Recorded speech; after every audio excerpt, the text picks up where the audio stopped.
Acts chapter 25. 3 days after his arrival in the province, Festus went up from Caesarea to Jerusalem, where the chief priests and Jewish leaders presented their case against Paul.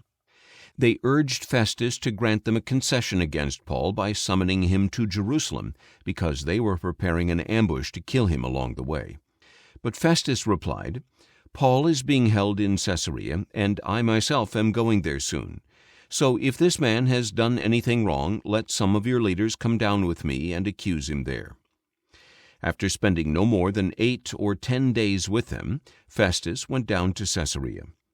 The next day he sat on the judgment seat and ordered that Paul be brought in. When Paul arrived, the Jews who had come down from Jerusalem stood around him, bringing many serious charges that they could not prove. Then Paul made his defense. "I have committed no offense against the law of the Jews or against the temple or against Caesar." But Festus, wishing to do the Jews a favor, said to Paul, "Are you willing to go up to Jerusalem to stand trial before me on these charges?" Paul replied, "I am standing before the judgment seat of Caesar, where I ought to be tried. I have done nothing wrong to the Jews, as you yourself know very well. If, however, I am guilty of anything worthy of death, I do not refuse to die. But if there is no truth to their accusations against me, no one has the right to hand me over to them.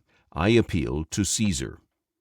Then Festus conferred with his council and replied, "You have appealed to Caesar you will go."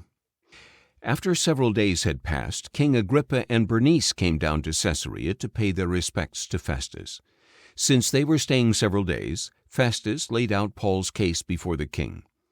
"There is a certain man whom Felix left in prison. While I was in Jerusalem, the chief priests and elders of the Jews presented their case and requested a judgment against him.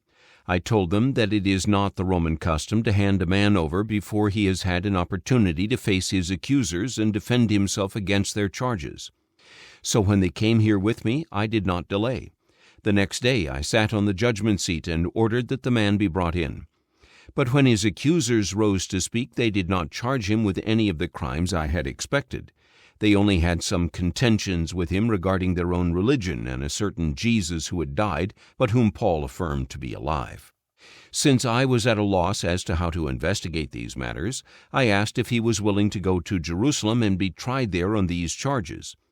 But when Paul appealed to be held over for the decision of the emperor, I ordered that he be held until I could send him to Caesar." Then Agrippa said to Festus, "I would like to hear this man myself." "Tomorrow you will hear him," Festus declared. The next day Agrippa and Bernice came with great pomp and entered the auditorium, along with the commanders and leading men of the city, and Festus ordered that Paul be brought in.